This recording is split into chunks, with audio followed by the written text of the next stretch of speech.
ఈరోజు నేను గోంగూర పుల్లగూర చేసి చూపిస్తున్నాను. ముందుగా మనం ఇక్కడ 2 కట్టలు గోంగూర తీసుకొని ఇలా ఒలిచేసుకొని నీట్‌గా శుభ్రం చేసుకొని ఇలా పక్కన ఉంచేసుకోవాలి.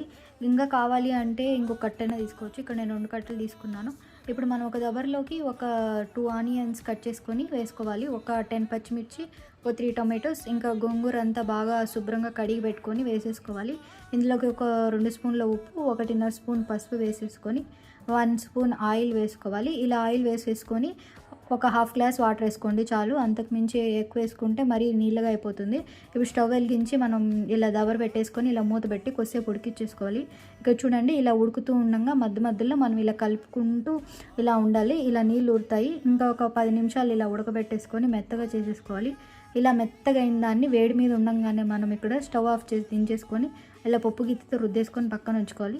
ఇప్పుడు మనం స్టవ్ వెలిగించి ఒక గిన్నె పెట్టుకొని ఇందులోకి ఒక స్పూన్ ఆయిల్ వేసుకొని తెల్లగడ్డలు వేయించేసుకోవాలి. ఇలా తెల్లగడ్డలు వేయించుకున్న తర్వాతే జీలకర్ర ఆవాలు వేసుకోవాలి, లేదంటే జీలకర్ర ఆవాలు మాడిపోతాయి. ఇప్పుడు తెల్లగడ్డలు వేగిన తర్వాత ఇందులోకి ఒక స్పూన్ జీలకర్ర ఆవాలు, ఒక 2 వట్టిమిరపకాయలు, ఒక 2 రెమ్మల కరివేపాకు వేసుకొని బాగా వేయించేసుకున్నాను.